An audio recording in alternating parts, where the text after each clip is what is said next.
महाराष्ट्र विधानसभा election 2024 खत्म हो चुका है और महाराष्ट्र के जो एग्जिट पोल है वो देखकर एआईएमआईएम के चाहने वाले और जिन लोगों ने एआईएमआईएम को वोट दिया है वो काफी खुश हो जाएंगे, क्योंकि महाराष्ट्र के एग्जिट पोल अब तक जो नतीजे सामने आए हैं उससे यही आसार पैदा हो रहा है कि बिना एआईएमआईएम के तो सरकार महाराष्ट्र में नहीं बन रही है। एक एक एग्जिट पोल की बारीकी में जाएंगे और पूरा रिपोर्ट इंशाल्लाह आपको दिखाएंगे।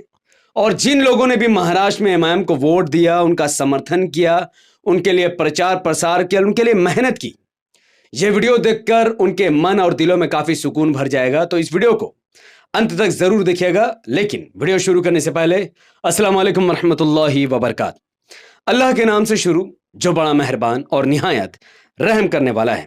मैं हूं मोहम्मद तफीज अंसारी और आप देख रहे हैं the political. Maharashtra Vidhan Sabha election 2024 आज वोटिंग का दिन था। वोटिंग के बाद जो एग्जिट पोल सामने आए हैं, पहले वो समझिए कि महाराष्ट्र में सरकार बनती कैसे है। तो महाराष्ट्र में कुल 288 विधानसभा की सीटें हैं, जिसे एमएलए सीट कहते हैं, असेंबली सीट कहते हैं, आमदार सीट कहते हैं, वो 228 है। अब जो भी पार्टी हो या जो गठबंधन हो, चाहे बीजेपी अकेले जीते या फिर अकेले शिवसेना जीते या अकेले कांग्रेस या महाविकास आघाड़ी या फिर महायुति, जो भी पार्टी जो भी गठबंधन 145 विधानसभा की सीटें जीतेगी, महाराष्ट्र में उसी की सरकार बनेगी और महाराष्ट्र में उसी का चीफ मिनिस्टर और मुख्यमंत्री बनेगा। तो इस बार महाराष्ट्र के 288 विधानसभा के सीटों पर जब चुनाव हुए तो आज जो एग्जिट पोल सामने निकले उसने महाराष्ट्र के में रहने वाले एआईएमआईएम को चाहने वाले लोगों के अंदर खुशी भर दी, लेकिन दूसरी तरफ बीजेपी के चाहने वाले के दिलों में काफी निराशा भर दी है। देखिए, ये exit poll mega exit poll है और ये काफी सटीक बैठता है महाराष्ट्र की राजनीति में। इसके अकॉर्डिंग जो महायुति है, जैसे कि बीजेपी और शिवसेना शिंदे और एनसीपी अजित पवार, ये तीनों मिलकर सिर्फ 118 सीटें जीत रहे हैं, जबकि बीजेपी सबसे बड़ी पार्टी बन रही है 78 सीट जीतकर। शिवसेना का शिंदे सिर्फ 26 सीटों पर सिमटता हुआ दिख रहा है, जबकि अजित पवार की पार्टी 14 सीटों पर सिमटती हुई दिख रही है।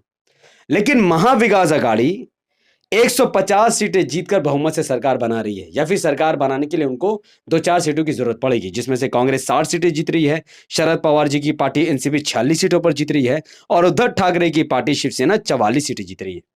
खास बात यह है कि इस पोल में जब आप अदर पार्टियों पर नजर दौड़ाएंगे, वो 20 सीटें जीत रही हैं। अब आपको पता होगा कि अदर पार्टियों में सबसे बड़ी पार्टी अगर महाराष्ट्र में कोई है तो वो एआईएमआईएम, यानी उन 20 सीटों में एआईएमआईएम कम से कम 10 से 13 विधानसभा की सीटें जीत रही है। तो आप समझ गए मैंने थंबनेल में क्यों आपको बताया कि एमआईएम 10 से 13 सीटें जीत रही है। दूसरा प्रमाण, अब टीवी9 भारतवर्ष का ये एग्जिट पोल देखिए, जो कि सुपर एग्जिट पोल है। इसके अकॉर्डिंग 288 विधानसभा की सीटों में एनडीए 137 सीटें जीत सकती है या फिर 157 सीटें, या फिर इन दोनों के बीच में कोई भी आंकड़ा को जीत सकती है, यानी बहुमत से सरकार बना भी सकती है और नहीं भी बना सकती है। महाविकास आघाड़ी 126 सीटें भी जीत सकती है या फिर 146 सीटें भी जीत सकती है, यानी ये बहुमत से सरकार तो नहीं बना रहा, लेकिन इसको सरकार बनाने के लिए 3 से 5 सीटों की जरूरत पड़ेगी। और जो अदर पार्टी है वो 2 से 8 सीटें जीत रही है। अब अगर ये आंकड़ा सही होता है, मान लीजिए ये आंकड़ा सही हो गया, महाविकास आघाड़ी 146 सीटें जीत जाती है, एनडीए 137 सीटें जीत जाती है, तो सरकार किसकी बनेगी? महाविकास आघाड़ी को सरकार बनाने के लिए 2 सीटों की जरूरत, माफ करना, महाविकास आघाड़ी अगर सरकार बना ले तो इसके कितने एमएलए बिक कर चले जाएंगे, इसकी कोई गारंटी नहीं है, कोई गारंटी नहीं है। महाविकास आघाड़ी अगर 146 सीट जीतकर बहुमत से सरकार बना भी ले तो महाविकास आघाड़ी के विधायक बीजेपी में चले जाएंगे। क्या इस बात की गारंटी लेगा? बिल्कुल, पिछली बार तो हुआ था।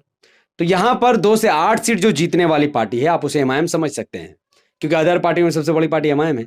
अगर एमआईएम के 2 से 8 विधायक जीत रहे हैं तो अगर महाविकास आघाड़ी के कुछ नेता बीजेपी में चली भी गए तो भी महाविकास आघाड़ी को एमआईएम का समर्थन मिलेगा, एमआईएम किंग मेकर बन जाएगी।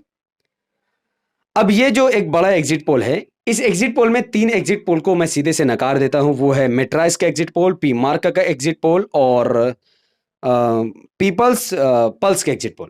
ये लोग दिखा रहे हैं कि महाविकास आघाड़ी, महायुति, एनडीए अलायंस इतनी बहुमत से सरकार बना रही कि महाविकास आघाड़ी एकदम पीछे ही फेल हो गई है। मेट्राइज कह रहा है कि 150 से 170 सीटें बीजेपी जीत रही है, बीजेपी प्लस पार्टी। पी मार कह रहा है कि 137 से 157 जीत रही है। पीपल्स पल्स कहता है कि 175 से 195। ये तो ऐसा हवा हवाई बात कर रहे हैं कि मतलब इसका कोई जमीनी मतलब कुछ है ही नहीं, जमीन से कोई कनेक्शन नहीं है। बट अगर आप लोकशाही मराठी रुद्रा, जो कि वहां की लोकल पोल करती है, उनकी माने तो एनडीए 128 से 142 सीटें जीत रही है, जबकि महाविकास आघाड़ी 125 से 140 सीटें जीत रही है। दोनों को ही सरकार बनाने के लिए सीटों की जरूरत पड़ेगी, जबकि अदर पार्टियां जो है वो 18 से 23 सीटें जीत रही है, जिसमें एआईएमआईएम सबसे बड़ी पार्टी यानी एमआईएम 10 से 13 सीटें यहां पर भी जीती हुई दिख रही है। तो आप समझिए एआईएमआईएम किंग मेकर बनने के लिए कितना क्लोज है। अगर ये सच होता है तो एमआईएम तो किंग मेकर बनेगी ही बनेगी। अब देखिए, इसी चीज को एनडीटी न्यूज 24 ने भी सही तरीके से दिखाया है। न्यूज 24 चैनल में भी यही दिखाया गया कि जो एनडीए है वो 125 से 140 सीटें जीत रही है, जबकि इंडिया गठबंधन यानी महाविकास आघाड़ी 135 से 150 सीटें जीत रही है।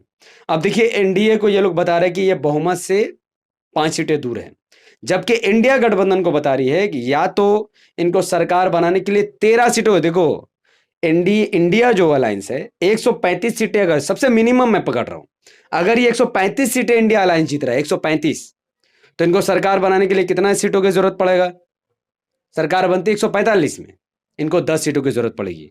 तो अदर पार्टियों में अगर एमआईएम 10 सीटें जीती हुई है तो कैसे सरकार बनेगी?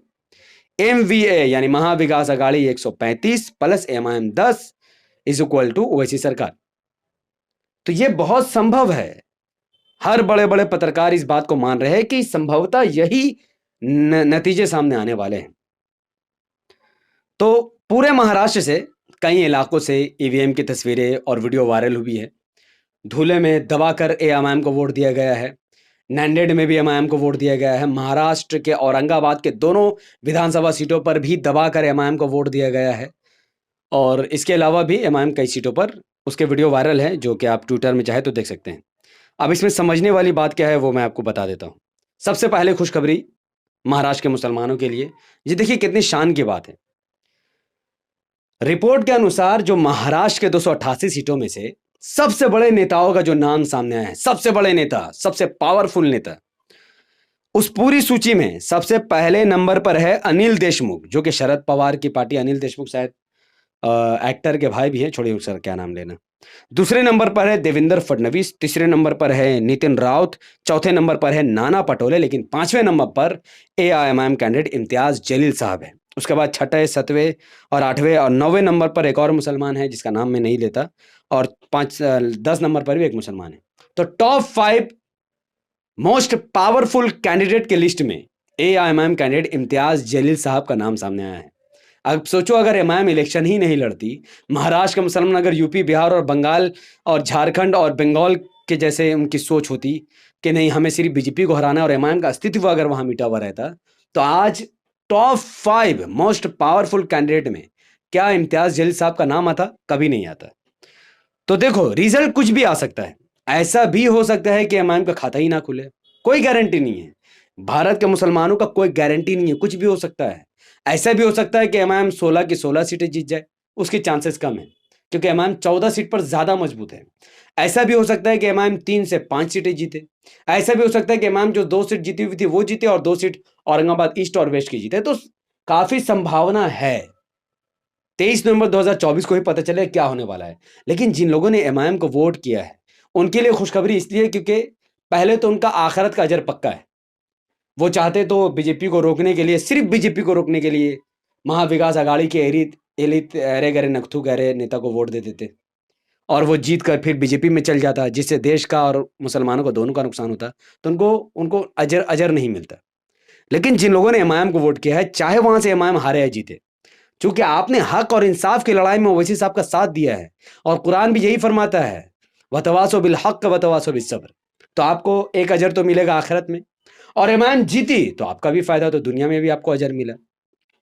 तो एमआईएम जीते या हारे, जिन लोगों ने एमआईएम को वोट दिया है उनको आखिरत में तो अजर मिलेगा। पर जिन लोगों ने एमआईएम के रहते हुए एमआईएम को वोट नहीं किया और दूसरे ऐसे नेता को वोट दिया जो शराबी है, कबाबी है, मुसलमानों को गाली देता है, लेकिन वो चुनाव लड़ रहा है एनसीपी से या फिर कांग्रेस से या फिर शिवसेना से, उद्धव ठाकरे की पार्टी से, और आपने सिर्फ बीजेपी को हराने के लिए ऐसे व्यक्ति को वोट दिया है, तो आप समझ लीजिए कि आपका आखिरत में भी नुकसान है और दुनिया में भी नुकसान है। तो अल्लाह से दुआ कीजिए कि रिजल्ट एग्जैक्टली ऐसा निकले या फिर थोड़ा ऊपर नीचे हो, पर ऐसा ही हो। सरकार बिना एमआईएम की ना बने, महाविकास अघाड़ी को बहुमत आ जाए, मुझे कोई टेंशन नहीं है, मुझे उससे नफरत नहीं है, पर एमआईएम का सीट जितना जरूरी है, क्योंकि महाविकास अघाड़ी के नेता कब बीजेपी में जाएंगे इसकी कोई गारंटी नहीं है। तो जो लोग एमआईएम के चाहने वाले हैं उन तक इस वीडियो को पहुंचाइए, इस वीडियो को लाइक शेयर और कमेंट कीजिए। जितना ज्यादा आप लाइक शेयर कमेंट करोगे वीडियो उतना ज्यादा लोगों तक पहुंचेगा। तो इस वीडियो को लाइक शेयर और कमेंट कीजिए। अगर आपने अब तक हमारे चैनल को सब्सक्राइब नहीं किया है तो इसे सब्सक्राइब करके बेल आइकन को हिट कीजिए। अगर आप सभी वीडियो को हमारे फेसबुक चैनल द पॉलिटिकल पर देख रहे हैं तो इसे लाइक और फॉलो करके 5 बड़े ग्रुप में शेयर कीजिए। 23 नवंबर 2024 को इंशाल्लाह सिर्फ एमआईएम जो 16 विधानसभा की सीटों पर चुनाव लड़ी है उसी पर मैं फोकस करके वीडियो बनाता रहूंगा और ये बताता रहूंगा कि एमआईएम की क्या पोजीशन है। तो इसलिए इस चैनल को फॉलो और सब्सक्राइब करके रखिए ताकि आपको एमआईएम के चाहने वालों को जल्द से जल्द अपडेट मिल सके। अगली वीडियो में बात करेंगे उत्तर प्रदेश के बाई इलेक्शन की, वहां पर क्या कुछ हुआ और मुसलमानों से क्या बड़ी गलती हुई है। बहुत बहुत शुक्रिया। अस्सलाम वालेकुम रहमतुल्लाहि व बरकातहू।